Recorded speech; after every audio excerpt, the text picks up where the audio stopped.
और उसी के साथ कल हमारी करीब 8 घंटे की चर्चा हुई, जिसमें हमारे 57 माननीय सांसदों ने अपने विचार रखे, अपने प्रश्न रखे, अपने सुझाव रखे।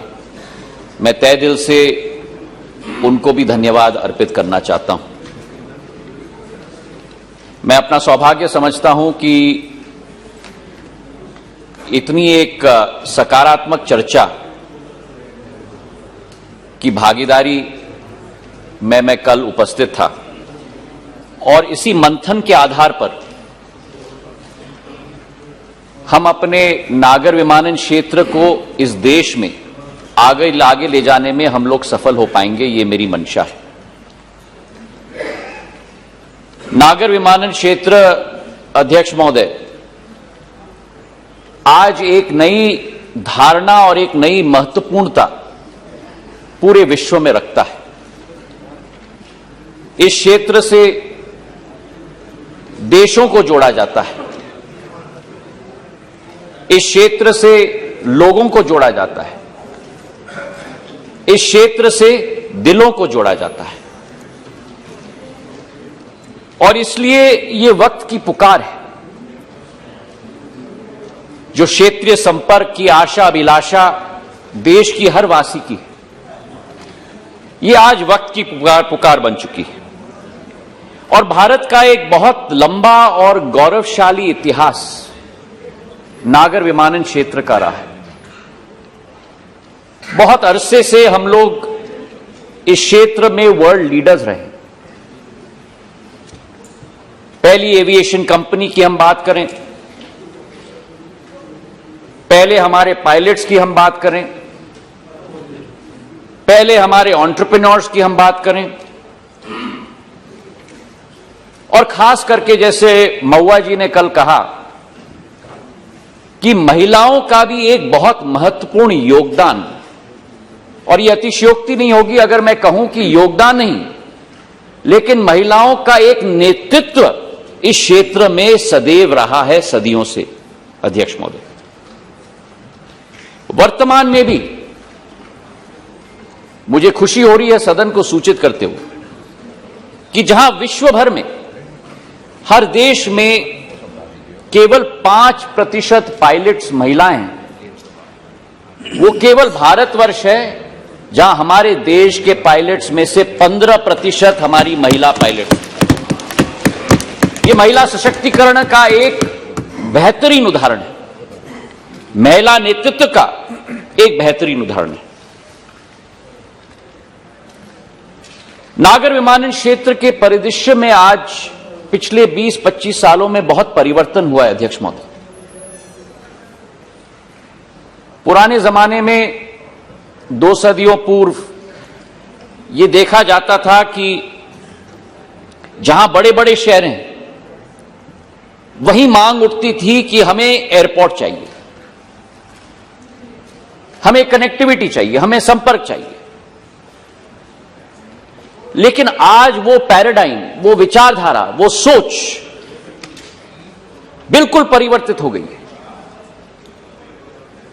और इस तरीके से परिवर्तित हुई है कि जहां एयरपोर्ट बनता है, जहां हवाई जहाज पहुंचता है, उस क्षेत्र का विकास और प्रगति सुनिश्चित हो जाता है। कनेक्टिविटी के आधार पर, क्षेत्रीय संपर्क के आधार पर विकास और प्रगति की समुद्र उस क्षेत्र में बहने लगती है। और यही वजह है अध्यक्ष महोदय कि नागर विमानन क्षेत्र आज भारत में हमारे आर्थिक पहिए का एक बहुत महत्वपूर्ण अंग बन चुका है। अगर नागर विमानन क्षेत्र का हम इकोनॉमिक मल्टीप्लायर इफेक्ट देखें तो जो 100 रुपए का निवेश नागर विमानन क्षेत्र में किया जाता है, उसका आर्थिक लाभ घरेलू उत्पादन के लिए 310 रुपए होता है। मतलब कि economic multiplier effect civil aviation का 3.1 है। और जहां इकोनॉमिक मल्टीप्लायर इफेक्ट हम लोगों का 3.1 है, वहीं इंप्लॉयमेंट मल्टीप्लायर इफेक्ट, रोजगार सर्जन करने की क्षमता नागर विमानन क्षेत्र में जहां एक प्रत्यक्ष रोजगार का अवसर उत्पन्न होता है, वहीं 6.1 अप्रत्यक्ष रोजगार के अवसर उत्पन्न होते हैं। मतलब कि इंप्लॉयमेंट मल्टीप्लायर इस क्षेत्र का करीब करीब 1:6.1 का रेशियो है। अब भारत की क्या कल्पना है अध्यक्ष महोदय? आज भारत विश्व का 7वां सबसे बड़ा देश,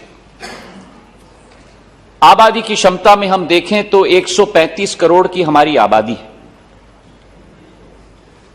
सबसे फुर्ती से बढ़ती हुई एक आर्थिक शक्ति के रूप में भारत उभर रही है प्रधानमंत्री नरेंद्र मोदी जी के नेतृत्व में, और आने वाले 2025 तक विश्व के 5वें सबसे बड़ी आर्थिक शक्ति के रूप में परिवर्तित होकर भारत विश्व पटल पर उठेगी।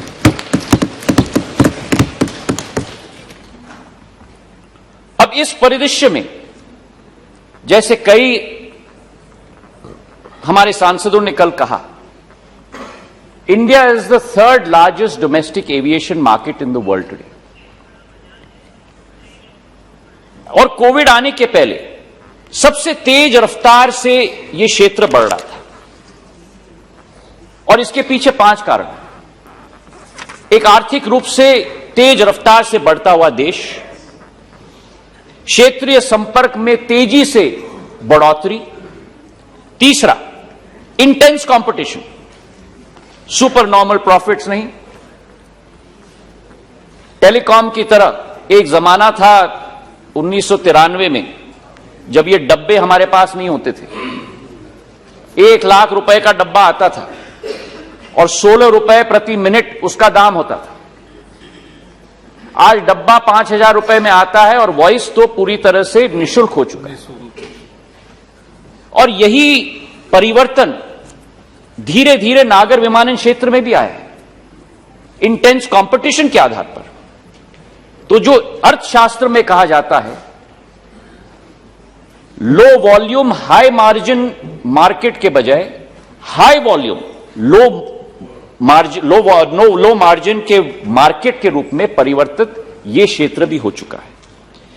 तो 1, ग्रोइंग इकोनॉमी, 2, क्षेत्रीय संपर्क में बढ़ोतरी, तीसरा इंटेंस कंपटीशन, चौथा कंपेटिटिव एयरफेयर्स, और 5वां एक बढ़ती हुई डिमांड, एक मांग क्षेत्रीय संपर्क के लिए और ट्रैवल के लिए। पर यहां मैं थोड़ा रुकना चाहता हूं अध्यक्ष महोदय, क्योंकि हम लोगों का दायित्व केवल जहाज एयरपोर्ट तक सीमित नहीं।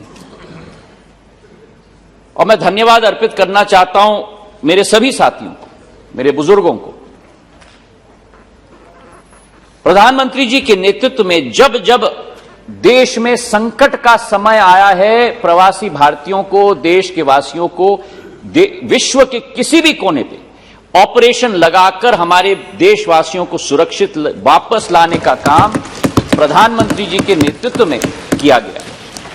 और इसकी एक लंबी कड़ी है। नेपाल में जब भूकंप आया था तो ऑपरेशन मैत्री 2015 में चलाई गई थी। ऑपरेशन राहत जब येमेन में लड़ाई उत्पन्न हो चुकी थी तो ऑपरेशन राहत के तहत मार्च अप्रैल 2015 में 6,710 हमारे नागरिकों को, जिनमें केवल 4,800 भारतीय नागरिक थे और 1,962 विदेशी नागरिक थे, उनको भी हम वापस लेके आए। 2016 में ऑपरेशन संकट मोचन, साउथ सुडान में जब युद्ध का माहौल तैनात हुआ था, वहां 153 भारतीय नागरिक और 2 हमारे पड़ोसी देश के नेपाल के नागरिकों को हमने सुरक्षित वापस घर लाया। और 2021 में अभी ऑपरेशन देवी शक्ति, जहां अफगानिस्तान से 670 हमारे निवासियों को हम वापस सुरक्षित घर वापस लेके आए। तो ये एक सिलसिला प्रधानमंत्री जी के नेतृत्व में कई सालों से चल रहा है, लेकिन जो स्थिति इस बार निर्मित हुई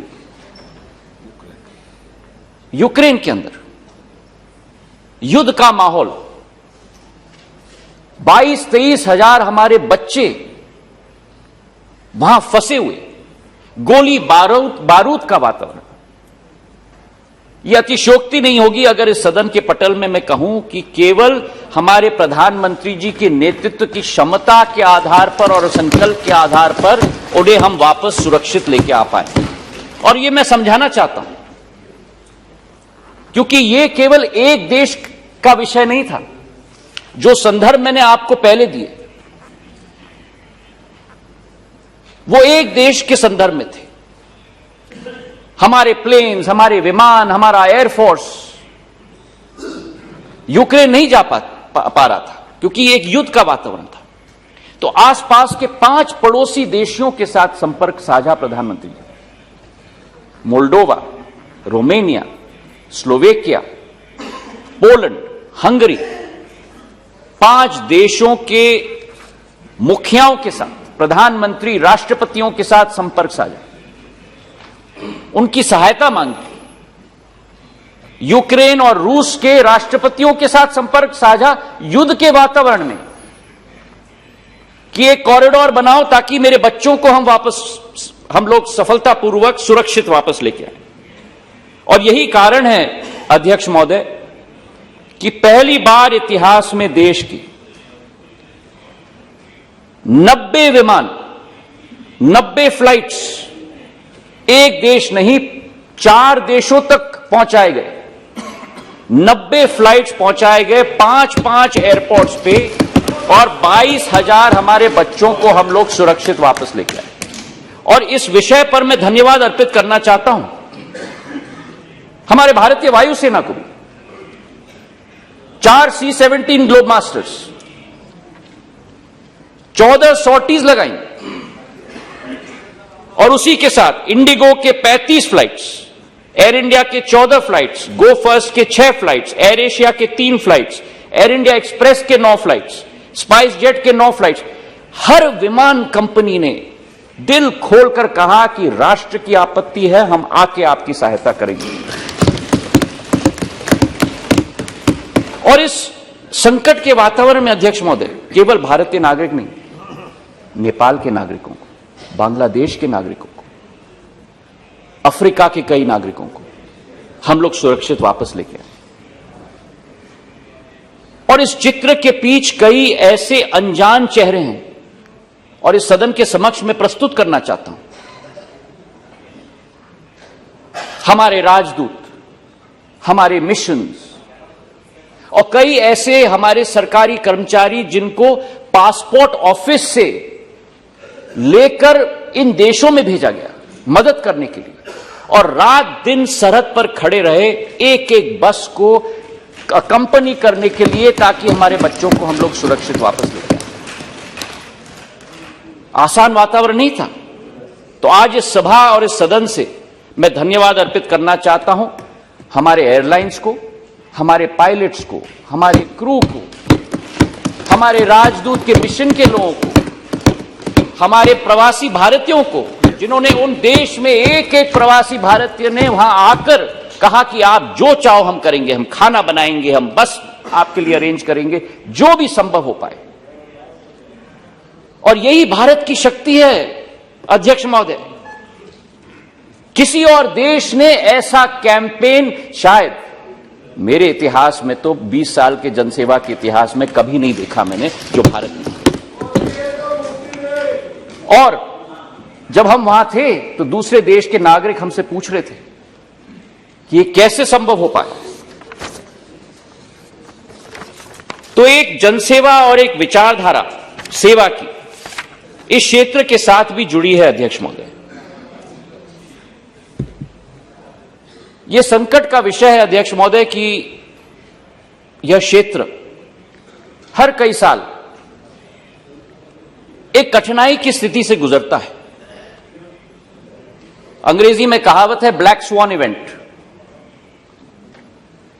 और जब 9/11 के आतंकी हमले हुए थे अमेरिका में, 6 साल ये क्षेत्र भुगता था और 6 साल कठिन परिस्थितियों में विश्व भर में यह क्षेत्र अपना रास्ता मार्ग प्रशस्त करने की कोशिश कर रहा था। और वही स्थिति इस बार कोविड के साथ हुई। 2 साल यह क्षेत्र बड़े संकट से निकला है, केवल भारत में नहीं लेकिन विश्व भर में। $370 बिलियन के लॉसेस विश्व के एयरलाइंस भुगत रहे थे। भारत के एयरलाइन करीब करीब $3 बिलियन के लॉसेस पिछले वर्ष में। पर जैसे हमारे प्रधानमंत्री ने सदैव कहा है, चुनौती में भी अवसर ढूंढो, और वो अवसर हमने ढूंढने की कोशिश की। हम लोगों का जो ढांचा है नागर विमानन क्षेत्र का, उसमें एक पैराडाइम शिफ्ट, एक स्ट्रक्चरल चेंज लाने की हमने कोशिश की है इन 2 वर्षों में। आत्मनिर्भर भारत की सोच विचारधारा से प्रचलित करने की कोशिश की। गति शक्ति की योजना, कन्वर्जेंस, हाईवेज के बीच में, रोड्स के बीच में, पोर्ट्स के बीच में, सिविल एविएशन के बीच में, यह नई सोच विचारधारा इस चुनौतीपूर्ण वातावरण में तैनात करने की हमने कोशिश की। और इसी का फल है अध्यक्ष महोदय कि जो हमारी ग्रोथ बहुत मजबूती की ग्रोथ थी 2013-14 से 2018-19 तक, 15% का हमारा कैगर था, कंपाउंडेड एनुअल ग्रोथ रेट प्रतिवर्ष। 2013-14 में हमारे देश में करीब 6,70,00,000 यात्री थे। 2018-19 में हमने उसको डबल करके 14.5 करोड़ कर दिया। 2013-14 में हमारे देश में केवल 400 प्लेन्स होते थे। 2018-19 में वो बढ़ के 710 तक पहुंच चुके। लेकिन हमारा सफर यहां रुकना नहीं। कोविड ने बहुत बड़ा घाव किया है क्षेत्र पे अध्यक्ष महोदय, और हमारी जो पैसेंजर थ्रूपुट थी 35.5 करोड़ की कोविड के पहले 2018-19 में, कोविड के वर्ष में वो 66% गिरकर केवल 11.5 तक सीमित हो चुकी। लेकिन कहते हैं ना कि जहां एक आत्मविश्वास हो वो सेक्टर रिबाउंड करेगा, और हमारा एयरलाइन सेक्टर वैसा ही सेक्टर है अध्यक्ष महोदय। सेकेंड वेव के बाद नवंबर के माह में 3.9 लाख 3,90,000 यात्री प्रतिदिन तक हम लोग पहुंच चुके थे, और प्री कोविड यह फिगर था 4,15,000 प्रतिदिन। तो मतलब हमने मेकअप कर लिया था, करीब 5% का अंतर था। और हमें एक आत्मविश्वास, पूरे सेक्टर में एक आत्मविश्वास का वातावरण फिर तैनात हो। लेकिन फिर ओमिक्रॉन आया और दोबारा वो गिरावट 3,90,000 से दोबारा 1,60,000 तक हम लोग चले गए। पर आज इस सदन को रिपोर्ट करते हुए मुझे खुशी है कि पिछले 7 दिनों में हम वापस 3,82,000 प्रतिदिन तक हम लोग वापस आ चुके हैं। तो एक रिवाइवल की आशा है, और उस रिवाइवल की आशा के आधार पर हमारी भी अभिलाषा है, सेक्टर की अभिलाषा है, और हमारा अनुमान है कि 2023-24 तक जो 34.5 करोड़ यात्री 18-19 पे थे और 11.5 करोड़ तक गिर चुके कोविड के वातावरण में, 2023-24 तक 40 करोड़ यात्री तक हम इस देश में पहुंचाकर रहेंगे। मतलब 3 गुना बढ़ाकर कम से कम हम लोग रहेंगे। और अगर ये कीर्तिमान अगर स्थापित करना है, ये सेवा हमें करना है, तो फिर एक नई आशा, एक नई उमंग, एक नई फुर्ती और एक नई जोश के साथ हमें कार्य करना होगा। हमारी विचारधारा है कि डिमांड साइड पर 3 फैक्टर्स पर हम लोगों को अपना ध्यान आकर्षित करना होगा। Inclusion, access and affordability. इन तीनों पर हमें अपना ध्यान आकर्षित करना होगा ताकि आम आदमी तक यह सुविधा हम लोग पहुंचा पाए। एक आंकड़ा मैं आपको देना चाहता हूं अध्यक्ष महोदय। हमारी प्रतिस्पर्धा रेल के क्षेत्र में सेकंड एसी और फर्स्ट एसी के यात्रियों के साथ तुलनात्मक दृष्टिकोण में हम लोग कंपेयर कर सकते हैं। पिछले वर्ष रेलवे में 18.5 करोड़ यात्री फर्स्ट एसी और सेकंड एसी, वहीं तक मैं सीमित कर रहा हूं, यात्रियों ने सफर किया था। और नागर विमानन क्षेत्र में 14.5 करोड़ यात्रियों ने सफर किया था। लेकिन अंतर यहां आता है कि रेलवे के क्षेत्र का CAGR, compounded annual growth rate, 5.6% है और नागर विमानन क्षेत्र का कैगर करीब करीब 11% है। तो आज ये सेवा, ये उपलब्धि आम जन की मांग बन चुकी है। हमारी विचारधारा है कि अगर इसे हमें सक्षम कराना होगा तो हम लोगों को हमारा ध्यान अधोसंरचना, एयरपोर्ट्स और सेवा, एयरलाइंस के प्रति हमें रुझान रखना होगा। और मैं आपके समक्ष रखना चाहता हूं कि वस्तुस्थिति क्या है। 2014 तक अध्यक्ष महोदय हमारे देश में 74 एयरपोर्ट्स बने थे और पिछले 7 सालों में हमारे क्षेत्र में 66 नए एयरपोर्ट्स बने हैं। मतलब वो 74 अब 140 बन चुका है। मतलब करीब करीब उस कैपेसिटी को हमने डबल की है।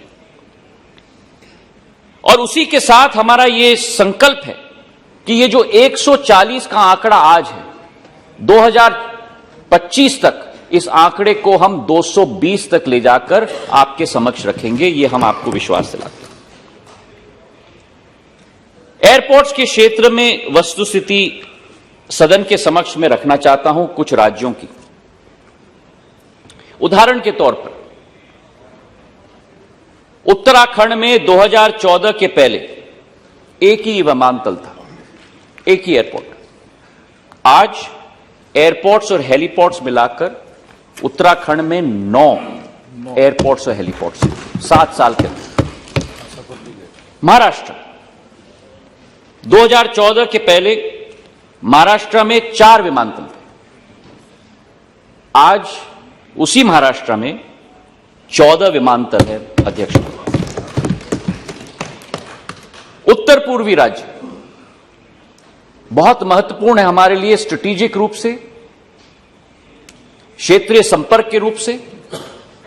और उत्तर पूर्वी राज्य में हमारे 9 विमानतल थे 2014 के पहले। आज वही उत्तर पूर्वी राज्यों को मिलाकर हमारे 15 विमानतल हैं उत्तर पूर्वी राज्यों। कर्नाटक 5 विमानतल थे, आज हमारे 8 विमानतल थे।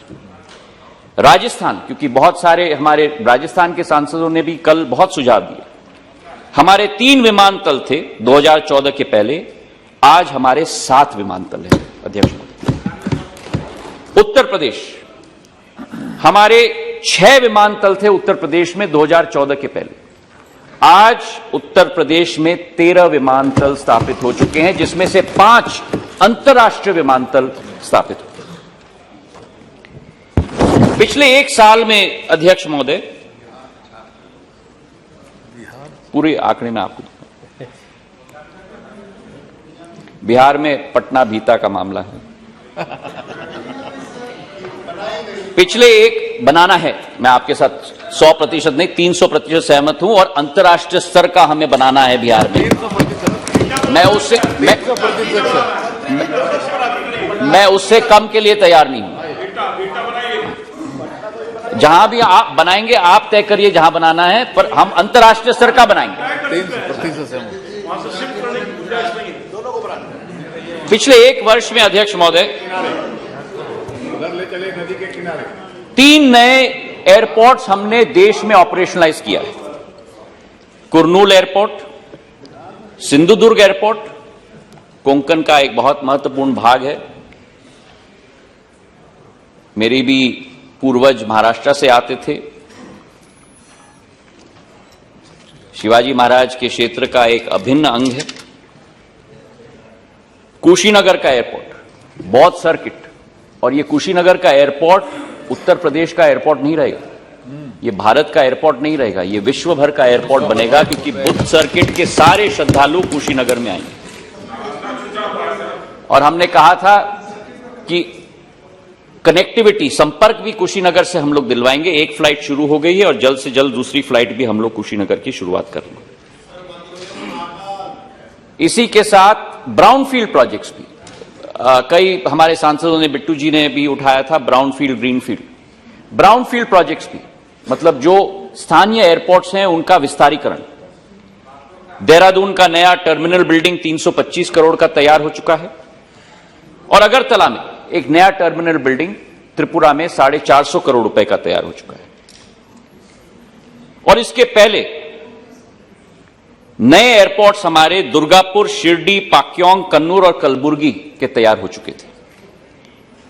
हमारी विचारधारा है कि 13 नए ग्रीनफील्ड एयरपोर्ट्स को हम लोग शुरुआत करें। और ग्रीनफील्ड और ब्राउनफील्ड में यह अंतर है कि ग्रीनफील्ड में आपका स्लेट बिल्कुल खाली है।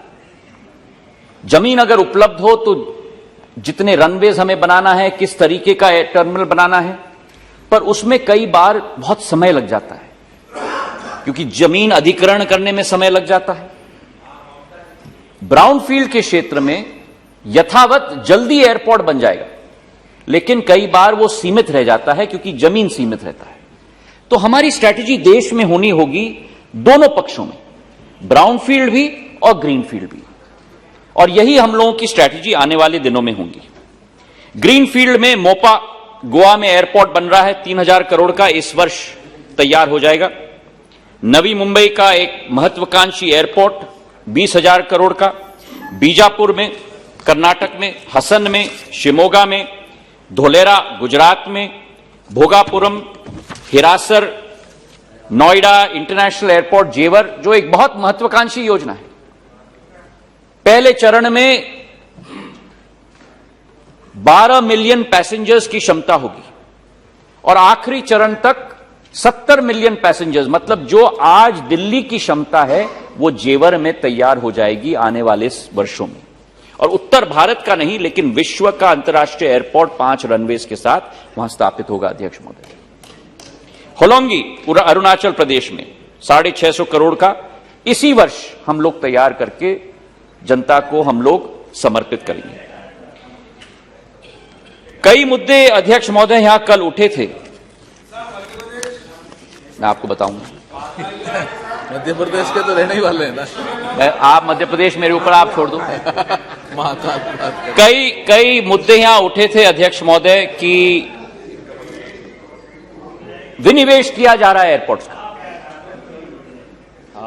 यह सरकार एयरपोर्ट्स को बेच रही है। बनाने के बजाय आप बेच रहे हैं। मैं समझाना चाहता हूं मेरे सभी माननीय सांसद महोदय को, हमारी पॉलिसी विनिवेश की नहीं है। जिन 6 एयरपोर्ट्स का आप संदर्भ दे रहे हैं, वो 6 एयरपोर्ट्स विनिवेश या प्राइवेटाइजेशन के आधार पर निजी कंपनियों को नहीं दी गई है।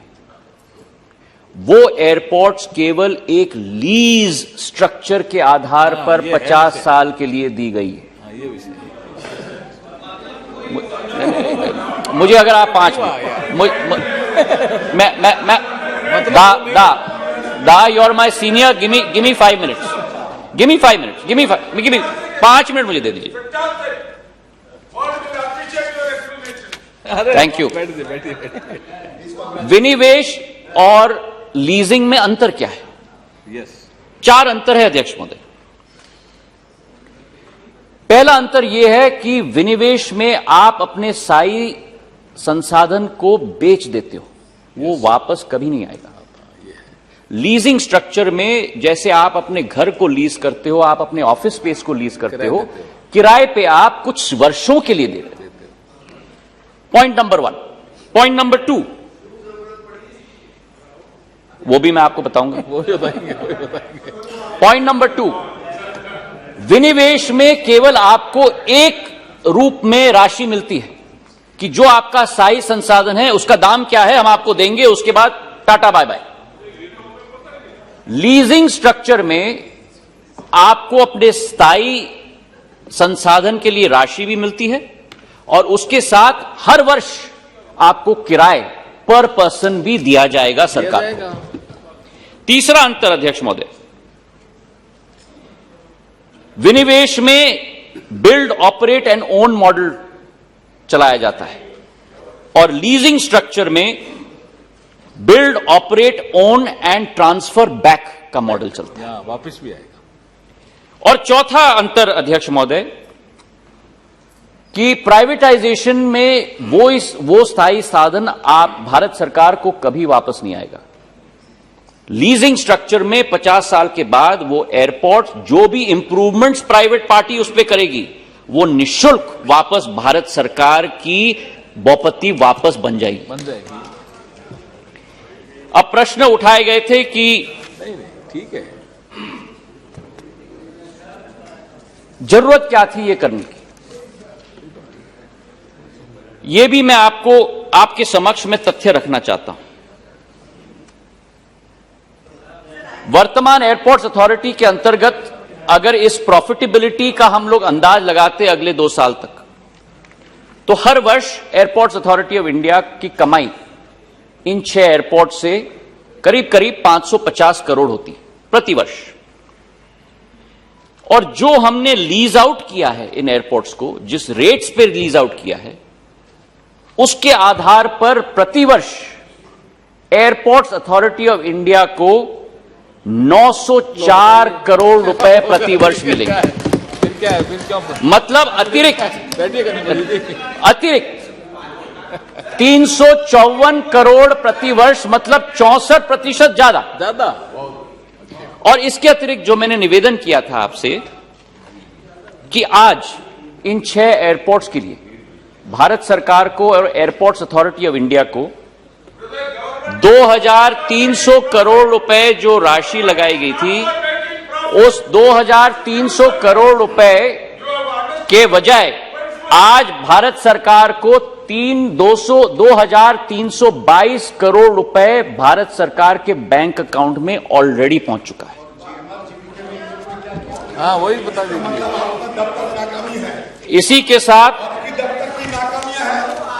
नाकामियां कहां हैं यार? इसी के साथ आपने जी बार में क्या हमारी विचारधारा है अध्यक्ष महोदय कि नागर विमानन क्षेत्र में अगर तेजी से वृद्धि हम लोग चाहते हैं, जो हमारे सारे सांसद महोदयों ने कल मांग भी रखी थी, हमारी विचारधारा है कि जो राशि इस लीजिंग आउट स्ट्रक्चर के आधार पर मिलेगी वही राशि हर एक राज्य के एयरपोर्ट्स में निवेश एयरपोर्ट्स अथॉरिटी के द्वारा किया है। मैंने अभी बताया, टाटा अलग है, ये अलग है, एयरलाइंस अलग है। अभी एयरलाइन दा मुझे समाप्त करने दीजिए, उसके बाद जो भी आपके प्रश्न हैं उनका जवाब मैं जरूर दूंगा। अभी आया नहीं एयरलाइंस। कई मुद्दे उठाए गए थे अध्यक्ष महोदय, कई मुद्दे उठाए गए थे विनिवेश के आधार पर कि ये सरकार विनिवेश की स्ट्रैटेजी पे चल रही है, और मैं थोड़ा आश्चर्यचकित था और कुछ आंकड़े आपके समक्ष में पेश करना चाहता हूं बड़े विनम्र पूर्वक, कि जो लोग विनिवेश की स्ट्रैटेजी को अटैक कर रहे थे, जब ये विनिवेश नहीं है, ये लीज स्ट्रक्चर है, तब भी जो बाकी डिपार्टमेंट्स में जो विनिवेश चल रहा है उसके बारे में मैं चर्चा करना चाहता हूं। 91 से 93 में जो सरकार भारत में थी, उस सरकार ने 3000 करोड़ रुपए का विनिवेश का प्रोग्राम चलाया था। सुन लो। और भारत सरकार के नवरत्न नॉन स्ट्रेटेजिक और स्ट्रेटेजिक में फर्क है। भारत सरकार के नवरत्न, देखिए अध्यक्ष महोदय, चट भी मेरी पट भी मेरी, ये तो नहीं चलने वाली। ये नहीं होगा। Indian Oil Corporation, Bharat Petroleum Corporation, HPCL, GAIL, क्या ये सारे नॉन स्ट्रेटेजिक हैं? हाँ, ये सुनो। 91 से 92 का ये रिकॉर्ड, 2004 से 2009 विनिवेश का रिकॉर्ड 8,500 करोड़। बताइए। NTPC, power finance corporation, Power grid corporation, REC, Hindustan petroleum, Bharat petroleum. और 2009 से 14 तो अध्यक्ष महोदय विनिवेश का रिकॉर्ड 1,05,000 करोड़ तक पहुंचा। Coal India, NMDC, Oil India, Rashtriya chemical fertilizers, Nalco, SAIL, ITDC, MMTC, NFL, STC, Engineers India, Indian Oil Corporation, National Hydro Electric Power Corporation, Power Grid, BHEL, NHPC. मैं तो इतना ही निवेदन करना चाहता हूं अध्यक्ष महोदय, बड़े विनम्र पूर्वक, मेरे संसद के साथी शशि थरूर जी ने कहा था और शायद ठीक कहा था और मैं भी सहमत हूं, quote unquote, hope wisdom prevails. अध्यक्ष महोदय, हमारी विचारधारा है कि आ गया एक अग्रिम पंक्ति के आधार पर हम लोगों को देश में अधोसंरचना भी निर्मित करना होगा एयरपोर्ट्स के क्षेत्र में। और सदन के पटल पे मैं समर्पित भाव से पेश करना चाहता हूं कि 2025 तक हमने कुछ टारगेट्स निर्धारित किए, दोनों ब्राउनफील्ड और ग्रीनफील्ड दोनों पर अध्यक्ष महोदय। एयरपोर्ट्स अथॉरिटी ऑफ इंडिया के द्वारा, जो भारत सरकार की कंपनी नागर विमानन मंत्रालय के अंतर्गत आती है, ब्राउनफील्ड प्रोजेक्ट्स में 42 नए एयरपोर्ट्स हम लोग स्थापित करेंगे 25,620 करोड़ रुपए से। और ग्रीनफील्ड एयरपोर्ट्स 2025 तक 3 नए एयरपोर्ट्स, होलोंगी, हिरासर और धोलेरा, 3 नए एयरपोर्ट 3,500 करोड़ का, मतलब एयरपोर्ट्स अथॉरिटी ऑफ इंडिया अकेले 28,980 करोड़ रुपए का निवेश करेगा नागर विमानन क्षेत्र के एयरपोर्ट्स के अधीन। इसी के साथ मैं मानता हूं कि आज देश में केवल सरकार अपने आप आगे नहीं बढ़ सकता, निजी क्षेत्र को भी हमें साथ में लेना होगा। और निजी क्षेत्र से भी हमने एक प्लान बनवाया है। ग्रीनफील्ड के क्षेत्र में निजी क्षेत्र के 4 एयरपोर्ट्स बनेंगे, मोपा, नवी मुंबई, जेवर और भोगापुरम। 30,664 करोड़ रुपए का निवेश ग्रीनफील्ड के क्षेत्र में निजी क्षेत्र के द्वारा किया जाएगा। और ब्राउनफील्ड के क्षेत्र में 7 नए एयरपोर्ट्स की विस्तारीकरण की जाएगी, जिसमें दिल्ली, बेंगलोर, हैदराबाद, लखनऊ, मैंगलोर, गुवाहाटी और अहमदाबाद, कुल मिलाकर 34,000 करोड़ रुपए का निवेश ब्राउनफील्ड एयरपोर्ट्स में मिलाकर, मतलब एयरपोर्ट्स अथॉरिटी और निजी क्षेत्र को मिलाकर अध्यक्ष महोदय 1 लाख करोड़ रुपए का करीब करीब निवेश का प्रोग्राम है अगले 2-3 सालों के अंदर भारत के अंदर। हमारी विचारधारा है अध्यक्ष महोदय कि एयरलाइन और एयरपोर्ट्स के साथ सबसे महत्वपूर्ण है last mile connectivity, inter state travel और इंट्रा स्टेट ट्रैवल। और इस क्षेत्र में प्रधानमंत्री जी की सोच और विचारधारा, उनका संकल्प, अगर एक परिवर्तन पिछले 7 साल में इस नागर विमानन क्षेत्र में आया है तो असली रूप में इस नागर विमानन क्षेत्र का लोकतांत्रिकरण प्रधानमंत्री जी के द्वारा किया गया है। Very good. The democratization of civil aviation has taken place in the last 7 years। जो ये क्षेत्र कुछ चुने हुए लोगों तक सीमित होता था आवागमन की सुविधा के लिए, इसके दरवाजे खोले गए हैं उड़े देश के आम नागरिक की योजना के आधार पर। अध्यक्ष महोदय, हजारों लोगों की, लाखों लोगों की आशा और अभिलाषा है। जैसे हमारे सांसदों ने भी कल, बहुत लोगों ने कहा, वो प्लेन दिखता था कि ऊपर कोई चंद्रमा की तरफ जा रहा है। और जब मैं अभी झरसुगुड़ा में भी गया था कार्यक्रम के लिए, हमारे बुजुर्ग लोग, हमारे बच्चे जिन्होंने कभी भी प्लेन में कदम नहीं रखा था, जो उनके आंखों में एक नई उमंग दिख रही थी, यही उड़ान का नतीजा है अध्यक्ष महोदय, जो आम नागरिक तक पहुंचाने का काम इस क्षेत्र से किया गया है।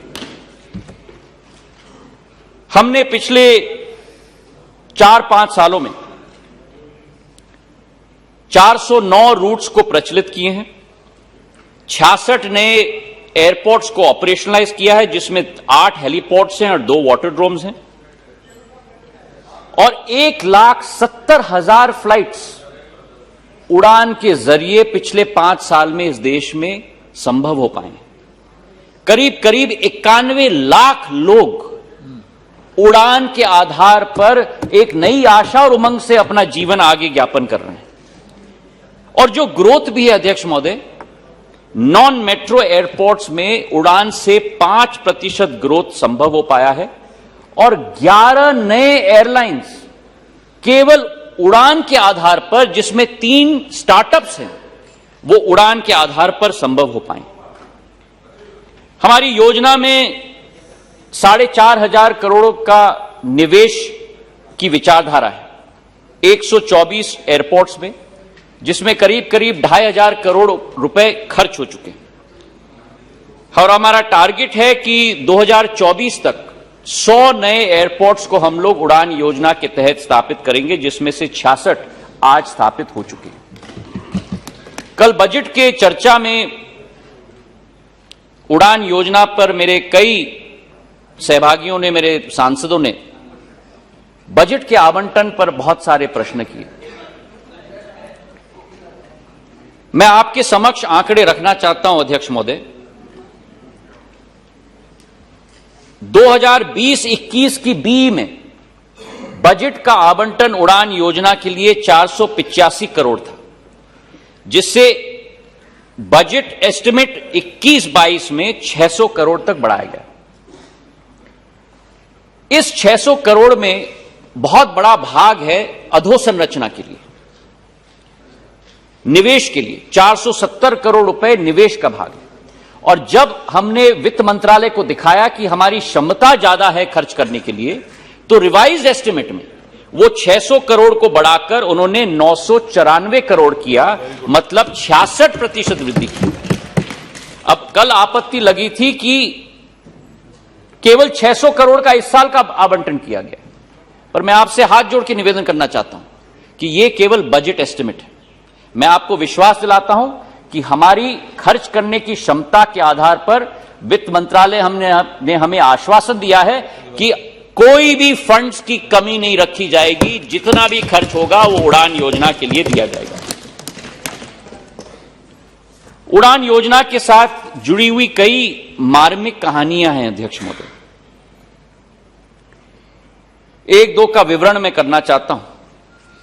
दरभंगा हमारा एक बहुत ऐतिहासिक शहर है, मैथिली संस्कृति के साथ जुड़ा हुआ है, और यहां की हवाई पट्टी जो है अध्यक्ष महोदय, वो आजादी के पूर्व बनाई गई थी, और एक प्राइवेट एयरलाइन दरभंगा एविएशन वहां फ्लाइट संचालित करती थी 1950 और 62 के बीच में। उसके बाद पूरी तरह से ये नागर विमानन नक्शे से गायब हो गया देश के।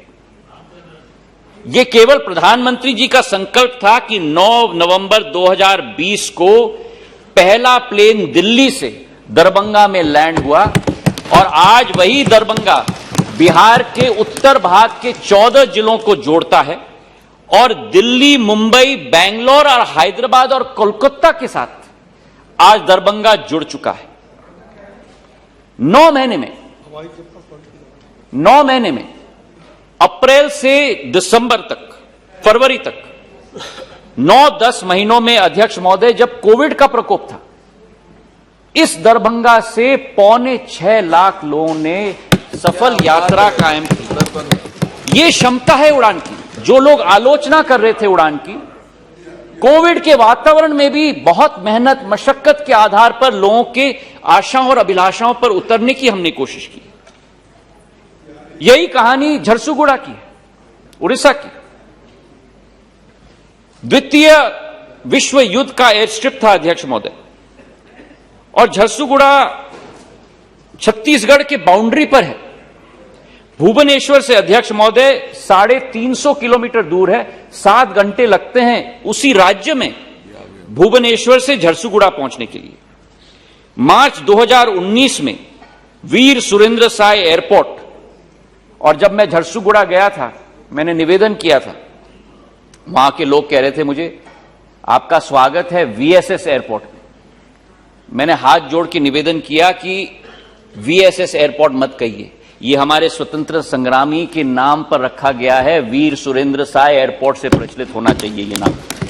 और आज झरसुगुड़ा देश के 6 शहरों से जुड़ा हुआ है, दिल्ली से, बैंगलोर से, कोलकाता से, हैदराबाद से, रायपुर से, और उसी राज्य में भुवनेश्वर के साथ भी। और पिछले 11 महीनों में, दोबारा मैं कह रहा हूं, कोविड के वातावरण में 2.5 लाख लोग झरसुगुड़ा से देश के कोने कोने तक पहुंचे। यह है कमाल उड़ान की। एक आखिरी उदाहरण मैं आपको देना चाहता हूं, रूपसी एयरपोर्ट की, असम की। 8 मई 2021 को गुवाहाटी और कोलकाता से रूपसी को जोड़ा गया था, और यह गेटवे है केवल असम के जिलों के लिए नहीं, केवल कोकराझार, धुबरी, बोनगांव, गोपालपुरा, गोलपरा जिलों के लिए नहीं, लेकिन आसपास के बंगाल के राज्य, बंगाल के साथ साथ मेघालय और कुछ भूटान के क्षेत्रों के साथ भी जुड़ा रखता है। यह 7वां ऑपरेशनल एयरपोर्ट है असम में और 14वां नॉर्थ ईस्ट में। और रूपसी से अकेले, उस रूपसी से 25,000 लोग 11 महीनों में देश के कोने कोने से घूमे। यही कहानी किशनगढ़ की है, अजमेर की, जहां करीब 1.5 लाख लोग की आवागमन हो चुकी है। और यही कहानी पासीघाट की है। पहला एयरपोर्ट अरुणाचल में, हमारे लिए स्ट्रेटेजिक राज्य है, पहला एयरपोर्ट उस राज्य में। और उड़ान की योजना केवल हवाई जहाज तक सीमित नहीं है, उड़ान की योजना हम हेलीकॉप्टर तक भी ले गए, क्योंकि हमारे जो पहाड़ी प्रदेश है वहां आवागमन की सुविधा में बहुत कठिनाई है। और मैं खुशी है, मैं संसद को के समक्ष रखना हूं कि हिमाचल प्रदेश में उड़ान योजना के तहत चंडीगढ़ एयरपोर्ट से शिमला, कुल्लू, मंडी, धर्मशाला और रामपुर के हेलीपोर्ट्स के लिए आवागमन की सुविधा शुरू हो चुकी है। और वैसे ही उत्तराखंड में देहरादून से हल्द्वानी, पंतनगर, पिथौरागढ़, टेहरी, श्रीनगर और गौचर, इन 6 शहरों के लिए भी आवागमन की सुविधा उत्पन्न हो चुकी है। इसी के साथ अध्यक्ष महोदय, उड़ान की एक और पहलू है, वो पहलू है कृषि उड़ान की। कृषि उड़ान में हम लोगों का मकसद है जो हमारी पेरिशेबल फूड कमोडिटीज हैं उनको देश में और विदेश में हम लोग पहुंचाएं। जी मैं करता हूं। 25 एयरपोर्ट्स के साथ हमने जुड़वाया है नॉर्थ ईस्टर्न में और 28 एयरपोर्ट्स देश में, और 7 फोकस रूट्स हमने निर्धारित किए हैं। अमृतसर से दुबई मक्के के लिए, दरभंगा से पूरे देश में लीची के लिए, सिक्किम से पूरे देश में जेवक उपज के लिए, चेन्नई विजाग से कोलकाता और फारी सी फूड के लिए, अगरतला से दिल्ली और दुबई पाइनएप्पल के लिए, डिब्रूगढ़ से दिल्ली और दुबई संतरे के लिए, और गुवाहाटी से हांगकांग दाल, फल और भाजियों के लिए। और पिछले 1 वर्ष में अध्यक्ष महोदय, जहां 84,000 मेट्रिक टन 2021 में हैंडल किया गया था, इस वर्ष 1,10,000 मेट्रिक टन पेरिशेबल फूड का हम लोग ने हैंडल किया है। मतलब करीब 30% की वृद्धि हुई। हमारी विचारधारा है कि आने वाले समर शेड्यूल में फ्लाइट्स की भी वृद्धि हो, और आने वाले समर शेड्यूल में जो अब 1-2 दिन में शुरू होगा अध्यक्ष महोदय, 135 नए फ्लाइट्स हम लोग शुरुआत कर रहे हैं देश के अंदर और 15 नए फ्लाइट्स पूरे विश्व के लिए इस नए समर शेड्यूल में हम लोग शुरुआत कर रहे हैं। जहां हम एयरलाइंस और एयरपोर्ट्स की बात और हेलीकॉप्टर्स की बात कर रहे हैं अध्यक्ष महोदय, वही महत्वपूर्ण है कि एक दक्षता हम अपने सर्विस स्टैंडर्ड्स के आधार पर हमारी संस्थाओं में भी लाएं। कई मेरे सहभागियों ने डीजीसीए के बारे में चर्चा किया था। प्रधानमंत्री जी की विचारधारा है कि टेक्नोलॉजी का इस्तेमाल हमें जरूर करना चाहिए दक्षता को बढ़ाने के लिए, और डीजीसीए को हमने ईजीसीए में परिवर्तित किया है। 298 सेवाएं डीजीसीए की जो हैंड रिटन होती थी वो अब इलेक्ट्रॉनिक फॉर्मेट में हो चुकी हैं। और एक दो उदाहरण मैं आपको देना चाहता हूं। पायलट्स और एएमईज और एटीसीओज के लिए, एटीसीओज की भी चर्चा कल की गई थी, पहले उनके लाइसेंस कागज पे बनाए गए थे। अब न्यू स्मार्ट कार्ड लाइसेंस बनेंगे जो क्यूआर कोड और स्कैनिंग के आधार पर किया जाएगा, जो ईजीसीए पोर्टल के आधार पर किया जाएगा। पायलट्स के मेडिकल एग्जामिनेशन के लिए करीब 20 से 30 दिन लगते थे रिकॉर्ड लिखने के लिए, डॉक्टर के पास जाने के लिए। अब ई फॉर्मेट के अंदर 2 या 4 दिन में पायलट का मेडिकल एग्जामिनेशन संभव हो पाएगा। और उसी तरह अनेक विषयों में भी इसके आधार पर हम लोग वृद्धि ला रहे हैं। एक और नई सोच मैं सदन के पटल पर रखना चाहता हूं अध्यक्ष महोदय, और वो है डिजी यात्रा। वर्तमान में कई बार एयरपोर्ट्स में लंबी लाइनें होती हैं।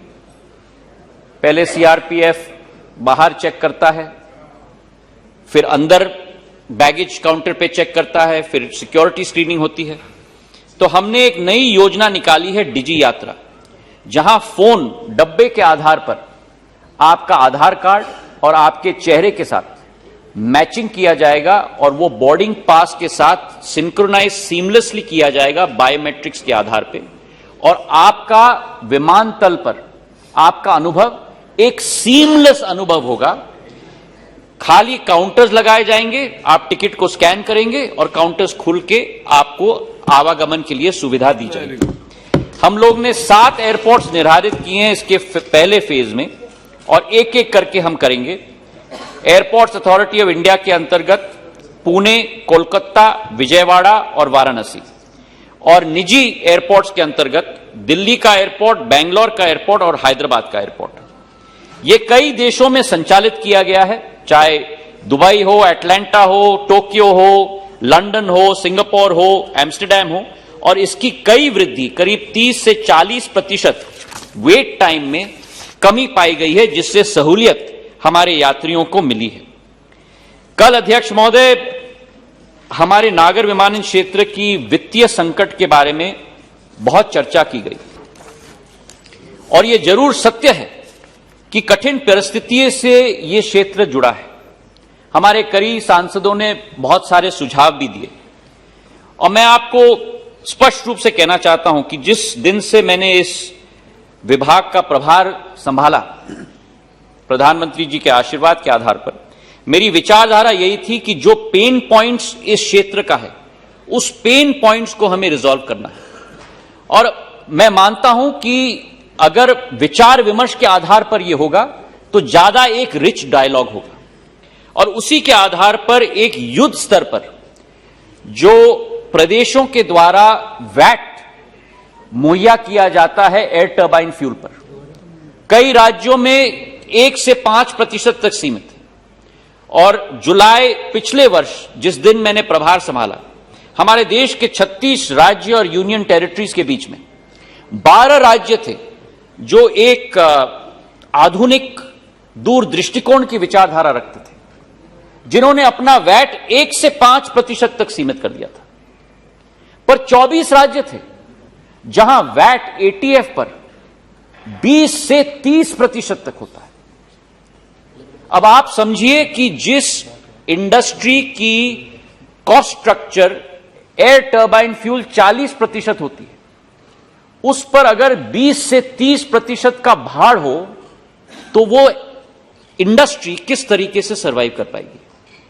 और मैंने निवेदन किया एक एक राज्य के मुख्यमंत्री के साथ, और इस सदन के पटल पे मैं धन्यवाद अर्पित करना चाहता हूं उन राज्यों के मुख्यमंत्रियों को जिन्होंने शीघ्र कैबिनेट मीटिंग की, कैबिनेट ऑर्डर पास किया, गजेट नोटिफिकेशन किया, और मैं उल्लेख भी करना चाहता हूं, यूनियन टेरिटरीज और राज्यों को मिलाकर 12 राज्यों ने अपनी वैट की लेवल को 20 से 30 से 1 से 4 तक सीमित कर दिया। और उन राज्यों का मैं उल्लेख करना चाहता हूं,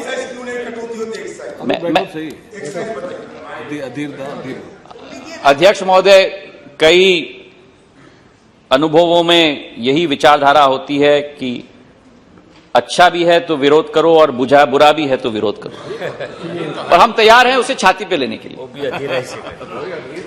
अंडमान और निकोबार यूनियन टेरिटरी 10% वैट लगता था, वहां के संचालक ने 1% तक सीमित कर दिया। त्रिपुरा राज्य 15% वैट लगता था, त्रिपुरा ने 1% तक सीमित कर दिया।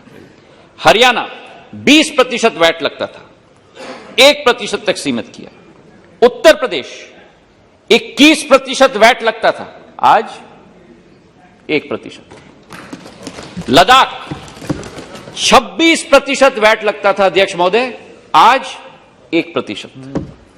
जम्मू कश्मीर 26% वैट लगता था अध्यक्ष महोदय, आज 1%।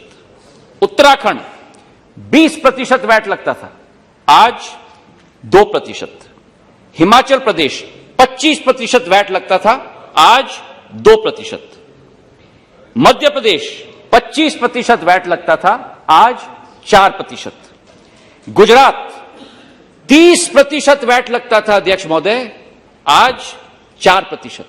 और कर्नाटक, जहां बेंगलोर एयरपोर्ट स्थापित है, सबसे बड़ा मेट्रो एयरपोर्ट स्थापित है, वहां 28% वैट लगता था, आज केवल 18%।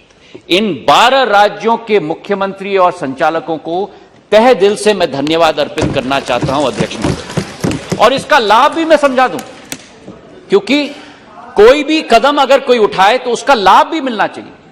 आंध्र प्रदेश और केरला के जो मुख्यमंत्री थे, जो उन्होंने 10-12 साल पहले इस वैट को घटाकर रखा था, 3 महीने के अंदर आंध्र प्रदेश और केरल राज्य में 15% फ्लाइट कनेक्टिविटी बढ़ गई। और उसी के साथ साथ जो जम्मू और कश्मीर ने अभी अध्यक्ष महोदय 25% से 1% वैट लाया, 2 हफ्ते के अंदर अध्यक्ष महोदय जम्मू कश्मीर में रिफ्यूलिंग 360% में वृद्धि हुई, क्योंकि प्लेन्स वहीं रिफ्यूल करेंगे जहां ईंधन सस्ता हो। और यही मैं समझाना चाहता हूं और निवेदन करना चाहता हूं, खास करके तमिलनाडु और पश्चिम बंगाल के राज्य को, जहां वैट 25 और 29% है, कृपा करके आप इस योजना में जुड़े, ताकि आपके राज्य में भी हम लोग ज्यादा एयरपोर्ट्स और आवागमन की सुविधा हम लोग बढ़ा पाएं। और सांसदों से मैं निवेदन करूंगा कि जो 12 राज्य बचे हैं, जो 12 और 24 का रेशियो था, वो अब 24 और 12 हो गया। तो जो 12 राज्य बचे हैं, मेरी मदद करिए ताकि आपके राज्य में भी हम लोग आवागमन की सुविधा हम लोग बढ़ा पाए। वैट के साथ साथ अध्यक्ष महोदय, हमारी विचारधारा है कि सिविल एविएशन केवल एयरपोर्ट्स और प्लेन्स तक सीमित नहीं है, हमें एक पूरा इकोसिस्टम निर्धारित करना होगा। और सिविल एविएशन के इकोसिस्टम में कार्गो महत्वपूर्ण है, एमआरओ महत्वपूर्ण है, एफटीओ महत्वपूर्ण है, फ्लाइंग ट्रेनिंग ऑर्गेनाइजेशंस, जिसका कई बार संदर्भ कल के चर्चा में उल्लेख हुआ था। संक्षिप्त में मैं कहना चाहता हूं अध्यक्ष महोदय कि कार्गो के क्षेत्र में हमारी क्षमताएं बहुत हैं, लेकिन भारत में उन क्षमताओं को हमें खोलना होगा। और पिछले 1 वर्ष में मैं सदन के पटल पर रखते हुए मुझे खुशी है कि जो भारतीय कंपनियों का मार्केट शेयर इंटरनेशनल फ्रेट का केवल 2% तक सीमित था, इस कोविड के वातावरण में आज 19% हो गया है। और कार्गो का रेवेन्यू जो केवल 1500 करोड़ था, आज 2300 करोड़ रुपए हो चुका है। और 150 नए प्लेन्स जो पैसेंजर थे, वे भी कार्गो तक परिवर्तित हो चुके हैं। सरकार की क्या भूमिका है? हमारी भूमिका है कि कार्गो टर्मिनल्स हम लोग बनाएं। कल हेमा मालिनी जी ने भी निवेदन किया कि एयर फ्रेट स्टेशन की भी विकसित हमें करना होगा। और मैं सदन को सूचित करना चाहता हूं कि भारत सरकार की जो कंपनी है एयर क्लास, उसके आधार पर जो वर्तमान में हमारे 21 इंटरनेशनल कार्गो टर्मिनल्स हैं, 33 डोमेस्टिक कार्गो टर्मिनल्स हैं, 2 कुरियर के कार्गो टर्मिनल्स हैं, और पिछले 2 वर्षों में कोविड के वातावरण में 16 अतिरिक्त पैसेंजर टर्मिनल्स विकसित किए हमने कार्गो के लिए, और आने वाले 3 साल में 33 नए कार्गो डोमेस्टिक टर्मिनल्स हम बनाने जा रहे हैं ताकि इस क्षेत्र को भी हम लोग विकसित कर पाए। कार्गो के साथ साथ फ्लाइंग ट्रेनिंग ऑर्गेनाइजेशंस में भी हमें एक नई ऊर्जा लानी होगी। वर्तमान में अध्यक्ष महोदय हमारे 34 एफटीओज हैं देश में, 229 एयरक्राफ्ट हैं फ्लाइंग ट्रेनिंग के लिए, और पिछले 1 वर्ष में मैं आपको बताना चाहता हूं अध्यक्ष महोदय, कोविड कार्यकाल में भी हमारे करीब 862 नए कमर्शियल पायलट्स लाइसेंस इशू किए गए हैं, जिसमें से 504 भारतीय एफटीओज के द्वारा किए गए हैं, जो अपने आप में एक रिकॉर्ड रहा है। आने वाले 1 वर्ष के अंदर 9 नए एफटीओ स्थापित होने जा रहे हैं, बेलगावी में, जलगांव में, कलबुर्गी में, खजुराहो में और लीलाबारी आसाम में। और दूसरा फेज टेंडर प्रोसेस का हमने शुरुआत किया है 15 नए एफटीओज 10 नए एयरपोर्ट में, जिसमें कूच बिहार, तेजू, झरसुगुड़ा, देवघर, मीरठ, किशनगढ़, हुबली, कडप्पा, भावनगर और सालम, इन सभी को हम लोग एक नया एफटीओ भी देने के लिए हम लोग प्रयासरत हैं। हमारी विचारधारा है कि नई तकनीक के आधार पर नई टेक्नोलॉजी भी हम लोग लेके आए, और प्रधानमंत्री की विचारधारा है कि ऐसे क्षेत्रों में अपना ध्यान हमें आकर्षित करना होगा जहां भारत एक फॉलोअर ना हो लेकिन एक ग्लोबल लीडर हो। और ड्रोन क्षेत्र, जिसका संदर्भ कल गडकरी साहब दे रहे थे अपने उद्बोधन में, एक ऐसा ही क्षेत्र है जहां भारत एक नया कीर्तिमान स्थापित कर सकता है। हमने 1 वर्ष के अंदर नए रूल स्थापित किए, एक नया पीएलआई स्कीम हम लेके आए हैं 120 करोड़ का, एक नया एयर स्पेस मैप हम लेके आए हैं, और हमारा विश्वास है कि अनेक मंत्रालयों के साथ मिलकर इस ड्रोन को पूरे देश के कोने कोने और गांव गांव तक हम लोग प्रचलित करेंगे। ये ड्रोन टेक्नोलॉजी की क्षमता है कि करीब 10,000 डायरेक्ट जॉब मैन्युफैक्चरिंग में और करीब 5 लाख रोजगार के अवसर ड्रोन सर्विस इंडस्ट्री में हम लोग अर्पित कर पाएंगे। इसी विचारधारा के साथ इस ड्रोन टेक्नोलॉजी को हम लोग आगे ले जा रहे हैं। हमारी विचारधारा है अध्यक्ष महोदय कि नागर विमानन क्षेत्र एक बहुत महत्वपूर्ण क्षेत्र जरूर है, अंग है भारत की अर्थव्यवस्था का, और मुझे विश्वास है कि जो विवरण मैंने देने की कोशिश की है उससे इस क्षेत्र की महत्वपूर्णता, इस क्षेत्र की कंट्रीब्यूशन भारत के प्रति, इसका उल्लेख करने की जो मैंने कोशिश की है, उससे जो विचारधारा थी कि मंत्रालय क्या करता है, ये शायद जितनी भी कठिनाइयां हो या मस्तिष्क में गलतफहमियां हो, वो गलतफहमियां मुझे विश्वास है कि इस चर्चा के आधार पर अब दोबारा उभरेंगी नहीं। हमारा कर्तव्य है कि प्रधान सेवक के नेतृत्व में जन सेवक के रूप में हम लोग कार्य करें, और वही एक विचारधारा इस नागर विमानन क्षेत्र में हम लोग रख रहे हैं। मैं कुछ प्रश्नों का जवाब देना चाहता हूं अध्यक्ष महोदय, अगर आपकी अनुमति हो, जो सांसदों ने उठाया था। और या तो पहला प्रश्न था शर्मिष्ठा सेठी जी का, बाकी का मैं जवाब के आधार पर जरूर भेजूंगा, कि डीजीसीए और बीकैस के बजट में कटौती की गई है।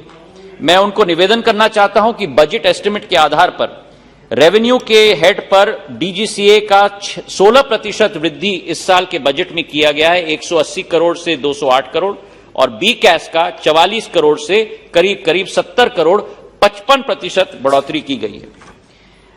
कई लोगों ने मुद्दा उठाया था शॉर्टेज ऑफ एटीसीओज, रवनीत जी ने उठाया था, महुआ जी ने उठाया था, रूडी साहब ने उठाया था, श्रीकंदन जी ने उठाया था, हनुमान बेनीवाल जी ने उठाया था, अधीर दा ने उठाया था।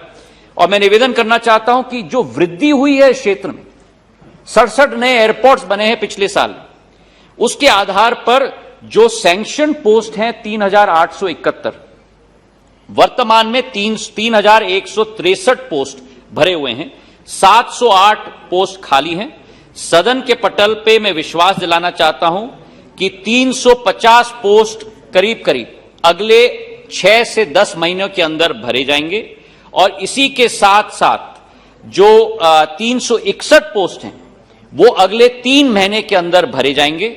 और इसके अतिरिक्त हमने एक प्रस्ताव मूव किया है कि 340 अतिरिक्त ATCOs का सैंक्शन वित्त मंत्रालय से हमें मिले ताकि इसका संचालन अच्छे से हम लोग कर पाएं। अनेक एयरपोर्ट्स की चर्चा की गई थी।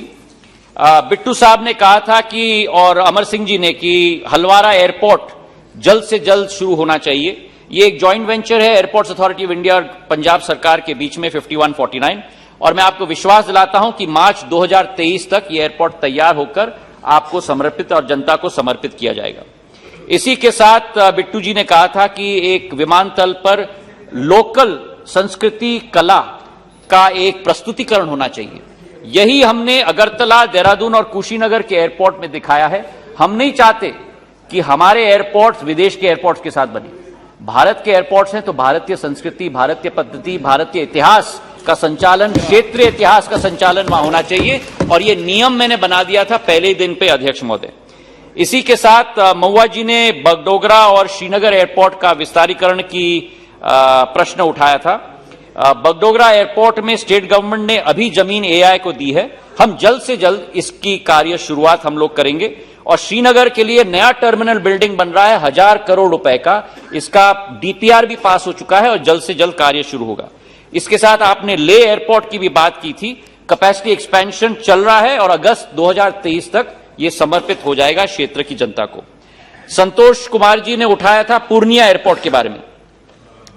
नया टर्मिनल बिल्डिंग जब भारतीय वायुसेना हमें जमीन देगा, मैं आपको विश्वास दिलाता हूं कि 2 साल के अंदर नया टर्मिनल बिल्डिंग तैयार पूर्णिया एयरपोर्ट में करके आपको हम लोग समर्पित करेंगे। चेन्नई के लिए मुद्दा उठाया गया था द्वितीय एयरपोर्ट का। 4 साइट सजेस्ट किए गए थे तमिलनाडु सरकार के द्वारा।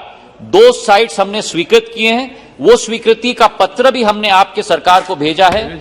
जल्द से जल्द जवाब आए कौन सा साइट वो चूज करना चाहते हैं, और हम लोग तैयार हैं सेकंड एयरपोर्ट की शुरुआत चेन्नई में भी करने के लिए। शर्मिष्ठा जी ने पुरी की एयरपोर्ट के बारे में प्रश्न उठाया था। पुरी की एयरपोर्ट के लिए हमने फीजिबिलिटी रिपोर्ट उड़ीसा की सरकार को दे दिया है। उनके निर्णय के लिए हम लोग इंतजार कर रहे हैं। निर्णय आएगा, हम लोग तीव्र गति से वहां तैयार करेंगे। और एक डकोटा की शिफ्टिंग के बारे में कहा था बीजू पट्टनायक साहब का। कोई भी परमिशन अगर एयरपोर्ट्स अथॉरिटी ऑफ इंडिया के द्वारा दी जानी है, जल्द से जल्द हम लोग दिलवाएंगे, ये विश्वास मैं आपको दिलाता हूं। श्रावस्ती एयरपोर्ट के बारे में प्रश्न उठाया था। ये भी तैयार है। कोड भी 19 सीटर एयरक्राफ्ट के लिए लाइसेंसिंग की प्रक्रिया जारी है और जल्द से जल्द इसकी शुरुआत भी हम करेंगे। अध्यक्ष महोदय के क्षेत्र में कोटा एयरपोर्ट की भी बहुत दिनों से लोग इंतजार कर रहे हैं। राज्य सरकार जमीन देते ही उसका कार्य भी हम लोग शुरुआत करवाएंगे। अध्यक्ष महोदय, ये विश्वास मैं आपको दिलाता हूं। कलबुर्गी एयरपोर्ट के लिए नाइट लैंडिंग फैसिलिटी का उमेश यादव जी ने प्रश्न उठाया था। झालावाड़ के एयरपोर्ट के लिए उड़ान के अंतर्गत हम लोग उसमें सम्मिलित करेंगे, ये विश्वास मैं आपको दिलाता हूं। नाइट लैंडिंग की फैसिलिटी अभी कलबुर्गी में है। और कोलकाता के सेकंड एयरपोर्ट के बारे में अधीर दा ने प्रश्न उठाया था और सुदीप दा ने पिछले प्रश्नकाल में मुझे निवेदन किया था, और मैं आप दोनों से निवेदन करना चाहता हूं इस विषय पे करीब कम से कम आप दोनों एक हो जाए। आपका प्रस्ताव आया है कि दीमापुर में हम एयरपोर्ट बनाएं। अब दुर्गापुर 150 किलोमीटर दूर है। अब कलकत्ता के वासियों को आप 150 किलोमीटर दूर भेजना चाहते हो विमानतल में पहुंचने के लिए। एक साइट कृपा करके आप तय कर लो, हम तैयार होंगे आपके साथ, दोनों के साथ काम करने के लिए। इस विषय पर कृपा करके आप लोग दोनों साथ में हो जाएं। प्रश्न उठाया गया, एक महत्वपूर्ण प्रश्न है कैलीकट एयरपोर्ट के बारे में।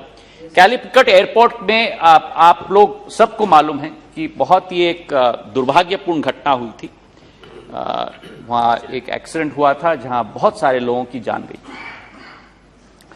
हमारे मंत्रालय की जिम्मेदारी है कि सुरक्षा सर्वप्रथम होना चाहिए और सुरक्षा के साथ हम लोग कोई शॉर्टकट नहीं कर सकते। एक फली नरीमन जी, हमारे पूर्व वायुसेना के अध्यक्ष के चेयरमैनशिप में एक कमेटी गठित की गई थी, वो रिपोर्ट आ चुका है। उन्होंने स्पष्ट रूप से कहा है कि इस रनवे को हमें एक्सटेंड करना होगा, अगर वाइड बॉडी एयरक्राफ्ट प्रचलित करना होगा, और कोड सी एयरक्राफ्ट की सुरक्षा के लिए भी। तो मैं निवेदन करूंगा हमारे सारे सांसदों के साथ मेरी मदद जरूर करिए। सरकार से हमें 18.5 एकड़ की जमीन लेवलाइज्ड, क्योंकि वहां एक खाई है, लेवलाइज्ड जमीन की जरूरत है। वो जमीन मिलते ही उस एयरपोर्ट की तीव्र गति से हम लोग रनवे का एक्सपेंशन करेंगे और फिर वाइड बॉडीड एयरक्राफ्ट की शुरुआत हम लोग करेंगे। नवनीत जी ने पूछा था मुझे, अमरावती एयरपोर्ट के लिए 75 करोड़ रुपए हम लोग ने सैंक्शन किया है और यूटिलाइजेशन सर्टिफिकेट मिलते ही जितनी भी राशि की जरूरत है हम देंगे, ताकि अमरावती एयरपोर्ट की शुरुआत हम लोग कर पाए। पुडुचेरी के लिए वैद्यनाथन जी ने मुझे प्रश्न उठाया था, हैदराबाद बेंगलोर की कनेक्टिविटी के लिए। मुझे खुशी है आपको बताते हुए कि 27 तारीख को जो वहां डिसकंटिन्यू किया गया था, हैदराबाद और बेंगलोर दोनों की कनेक्टिविटी यथावत शुरू की जाएगी, ये विश्वास मैं आपको दिलाता हूं। मेरे भाई कृष्णा देवरालू जी ने उठाया था कनेक्टिविटी आंध्र प्रदेश एयरपोर्ट्स के लिए। ये समर स्केड्यूल में विजयवाड़ा को कडप्पा के साथ हम जोड़ रहे हैं और तिरुपति को शिरडी और त्रिची दोनों के साथ हम लोग जोड़ रहे हैं। इसी के साथ मुरादाबाद के बारे में हसन साहब ने प्रश्न पूछा था। मैं इनको विश्वास दिलाता हूं कि 23 करोड़ रुपए हम लोग ने आवंटित किए हैं उस एयरपोर्ट के लिए, डेवलप हो चुका है, लाइसेंसिंग की प्रक्रिया शुरू है और वो खत्म होते ही मुरादाबाद कानपुर मुरादाबाद और मुरादाबाद लखनऊ मुरादाबाद दोनों की कनेक्टिविटी हम लोग शुरू करेंगे। इसी के साथ पॉइंट ऑफ कॉल और जॉब लॉसेस की भी चर्चा की गई थी। हमारी कोशिश होगी कि जल्द से जल्द हम लोग दोनों पर कार्य करें। मैं केवल एक चीज अंत में कहना चाहता हूं अध्यक्ष महोदय कि हमारी ये नागर विमानन क्षेत्र तीव्र गति से आगे बढ़ रहा है। 2 नए एयरलाइंस की शुरुआत आने वाले वर्ष में इस नागर विमानन क्षेत्र में, मैं आपको समय दे दूंगा, मेरी बात सुन लीजिए कृपा करके। एक तो मंत्री जी, जेट एयरवेज और आकाशा, आप किसी भी सदस्य को आश्वासन मत दे दिया करो कि मैं समय दे दूंगा, तो मुझे देना है समय कि किसको दूंगी किसको। क्षमा करिए, क्षमा करिए, क्षमा करिए। मैंने कहा अध्यक्ष महोदय जी, मैंने कहा मुझे समय दे दीजिएगा। मैंने कहा मुझे समय दे दीजिएगा। तो दो नए एयरलाइंस की शुरुआत हो रही है, जेट और आकाशा की, जो पिछले 20 साल में सारे एयरलाइंस बंद हो रहे थे देश में। 2 नए एयरलाइंस की शुरुआत हो रही है। हमारी आशा अभिलाषा बहुत ऊंची है अध्यक्ष महोदय। सफर आसान नहीं होगा, पर मैं इतना ही कहना चाहता हूं कि हमारी फोकस लक्ष्य पर है, क्रियान्वयन क्षमता पर है, और यही मैं मानता हूं कि सबका साथ, सबका विश्वास, सबका प्रयास और सबका विश्वास और आप सबके आशीर्वाद के साथ इस क्षेत्र को हम आगे ले जाएंगे। बहुत बहुत धन्यवाद। एक मिनट बैठिए, एक मिनट बैठिए। माननीय सदस्यगण, नागर विमान मंत्रालय संबंधित अनुदान मांग पर 4 घंटे चर्चा के स्थान पर 8 घंटे 10 मिनट तक चर्चा हुई है। 59 सदस्यों ने बोला है और 36 माननीय सदस्यों ने अपने भाषण को ले किया है। मुझे लगता है कि डबल 200% चर्चा हो चुकी है इस पर। कोई सुदीप बंदोपाध्याय जी को मंत्री जी ने आश्वासन दिया था कि हाँ, एक minute, Sudip Bandopadhyay ji senior. Sir, I feel Jyotiraditya Scindia is very articulate. I appreciate his performances, his style of reply, everything. But sir, I am surprised to see Tata Group has taken lease against 18,000 crores of rupees. That has not been mentioned in a budget speech. Why? Sir, when we board on the aircraft, Ratan Tata's 25 seconds message is being floated amongst the passengers. He is asking for the cooperation of all persons. Sir, I tell one thing. There may be a feeling I am telling against Ratan Tata, not that. We are in favor. Ratan Tata has been leased out. I support it. Mamata Banerjee has supported it, but with one or two conditions. Please see that nobody loses their jobs. किसी को कोई नौकरी से मत हटाइए. और secondly, हमारे बंगाल में नेताजी सुभाष चंद्र बोस इंटरनेशनल एयरपोर्ट का नाम से अब पूरा राज्य सरकार को, मुझको और अधीर चौधरी को हाथ जोड़ करके आपका ड्यूटी छोड़ देना, ये मत करिए. नेताजी सुभाष चंद्र बोस को अब तो आपका बीजेपी पार्टी भी आज बहुत ऊपर में उठाया. हम लोग खुश है क्योंकि वो हमारे बंगाल के हैं. तो वो नेताजी सुभाष चंद्र बोस का नाम पर एयरपोर्ट लेके आप कुछ तो करिए, जो सारे देशवासी आपको अभिवादन करेंगे. और इनको साथ हमारे बंगाल में जो छोटा छोटा एयरपोर्ट का बात, चाहे वो अंडाल हो, चाहे मल्ला हो, चाहे कुछ बिहार हो, इसको बारे में भी आप थोड़ा थोड़ा अलॉटमेंट कीजिए. Sir, what is my feeling in my long experience of 50 years in politics? Eastern region of India is the worst sufferer of regional imbalances after independence. ये बंगाल हो, बिहार हो, असम हो, उड़ीसा हो, त्रिपुरा हो, हर स्टेट्स. इसीलिए बंगाल का इतना सारे देश का बारे में यह चर्चा हो गया. और बंगाल को चर्चा हुआ क्या, मैं और अधीर एक साथ हो जाए और उनको लिए कुछ जमीन निकाला दिया जाए. I was not waiting for this budget.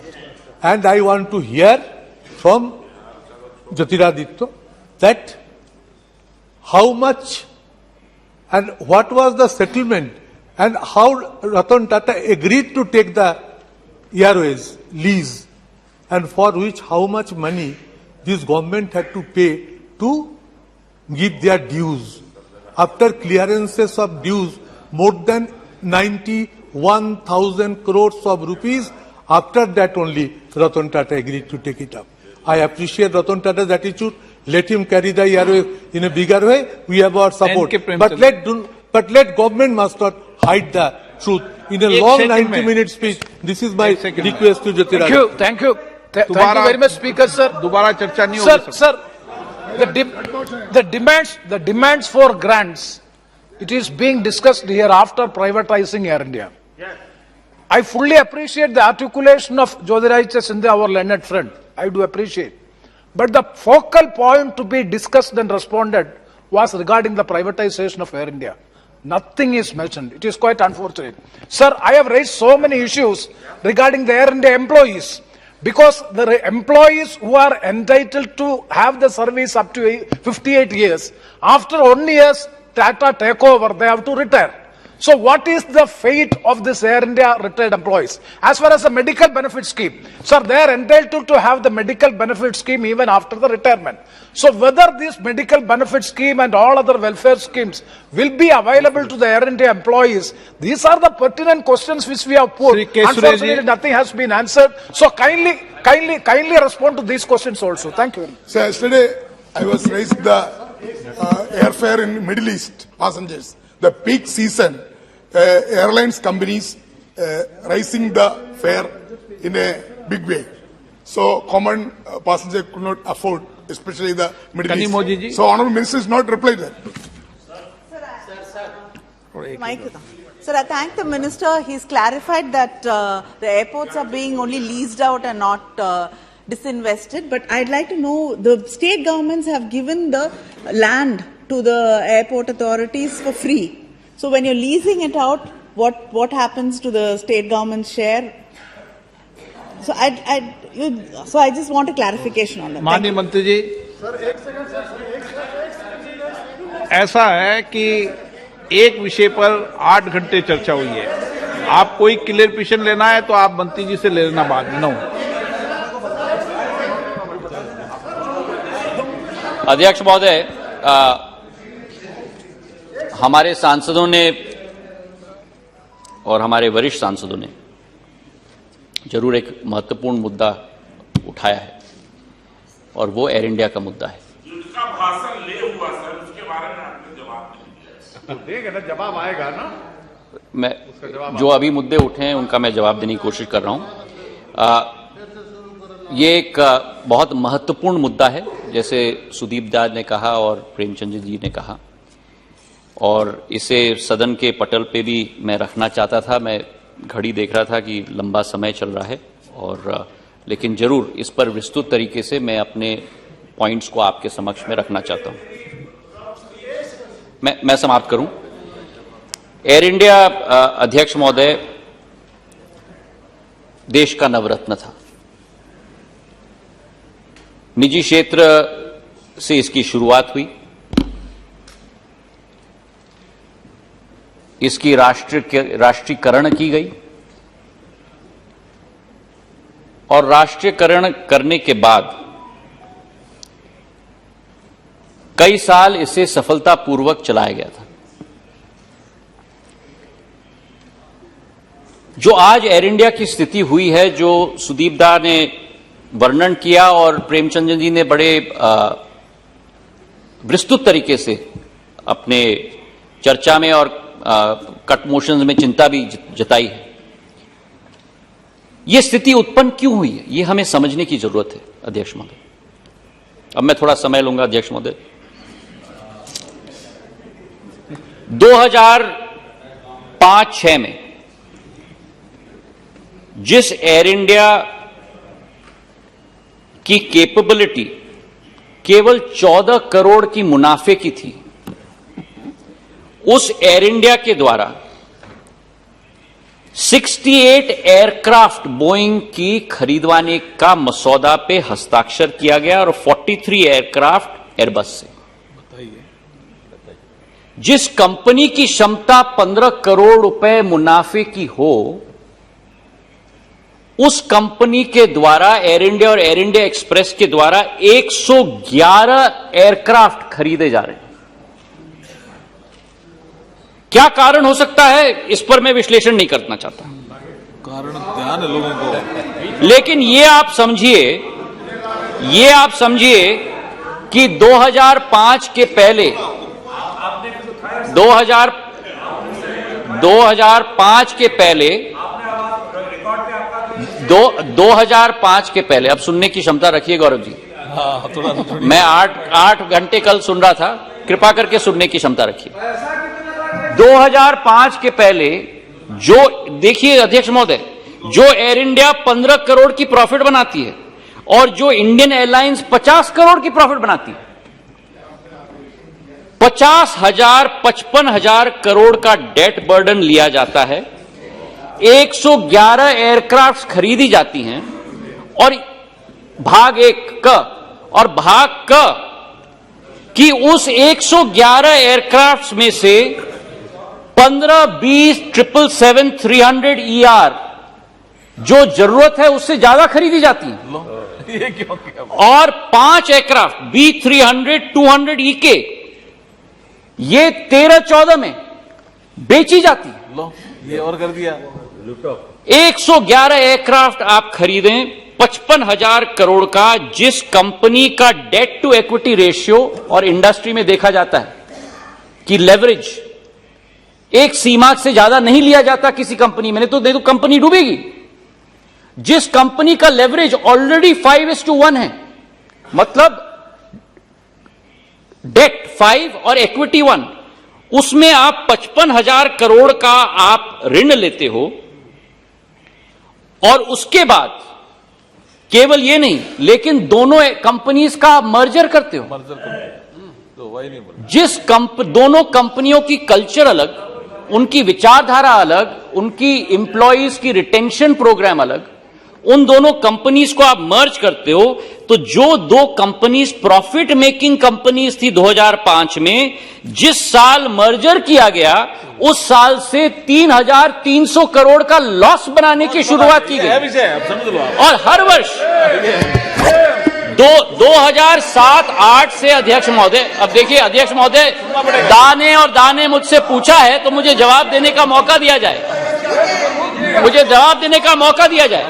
2007-8 से 2020-21 तक हर साल 3,000 से 7,500 करोड़ का लॉस, 85,000 करोड़ रुपए का loss combined merger air India का।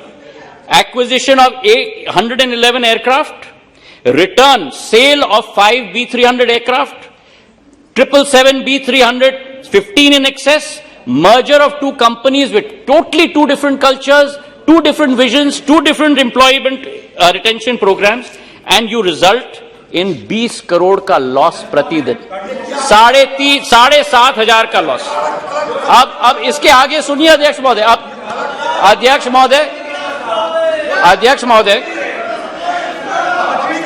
इसके साथ साथ जो लिबरलाइजेशन किया गया, आपने पूछा तो मैं जवाब दे रहा हूं, नहीं तो मैं चुप था। आपने पूछा, आपने मेरा मुंह खुलवाया, मैं तो कुछ नहीं कह रहा था, आपने मेरा मुंह खुलवाया, मैं तो बैठ गया था, बोल ही नहीं रहे थे। इसके बाद अध्यक्ष महोदय, लिबरलाइजेशन ऑफ बायलैटरल्स, आप सुनिए, 2004-5 में जो लिबरलाइजेशन की गई बायलैटरल्स की, जो भारतीय कैरियर्स थे, जो बायलैटरल्स 51 मिलियन की बायलैटरल्स थी, उनको बढ़ाकर 51 मिलियन बायलैटरल्स, मतलब जितनी क्षमता सीट्स की दी जाती हैं विदेशी एयरलाइंस को यहां आने के लिए और हमारे एयरलाइंस को वहां जाने के लिए, उसको बढ़ाकर 180 मिलियन किया गया और खाड़ी देशों में 100 से 200% बढ़ाया गया, साउथ ईस्टियन नेशंस को 200% बढ़ाया गया और यूरोपियन नेशंस को 400% बढ़ाया गया, जबकि भारतीय कैरियर्स के पास वो क्षमता नहीं थी। तो इसके आधार पर अध्यक्ष महोदय, क्या पोजीशन हुआ एयरलाइंस की जब ये स्थिति हुई? जो दाव पूछ रहे थे मुझसे, 14 साल के लॉसेस 85,000 करोड़, भारत सरकार की इक्विटी की infusion 54,000 crore, government grant 50,000 crore, 190,000 crore तो ये हो गया, और वर्तमान का नेट डेट था 66,000 करोड़। तो 2,50,000 करोड़ की खाई एयर इंडिया में उत्पन्न हो गई थी। और ये पैसा भारत सरकार का नहीं है, ये पैसा भारत के 135 करोड़ जनता का पैसा है। और हमारे प्रधानमंत्री ने निर्णय लिया कि हमारे प्रधानमंत्री ने संकल्प किया कि इस घाटे को बंद करना ही होगा और इसका विनिवेश करना ही होगा, ताकि भारत सरकार और भारत की जनता का पैसा का संरक्षण किया जाए और उसका सदुपयोग किया जाए, उज्ज्वला के लिए, राशन के लिए, सड़कों के लिए, जल जीवन के लिए, आम जन के लिए। और इसलिए अध्यक्ष महोदय, इस कंपनी का विनिवेश किया गया। जो प्रेमचंद्रन जी ने बहुत महत्वपूर्ण मुद्दा उठाया था और दास साहब ने उठाया था कि जो हमारे कर्मचारी हैं उनकी स्थिति क्या है, हमारे शेयर होल्डर्स एग्रीमेंट में विस्तृत रूप से लिखा गया है। पहला कंडीशन कि 1 साल के लिए कोई भी हमारे कर्मचारी को फायर नहीं किया जाएगा, उनको रिटेन किया जाएगा 1 साल के लिए।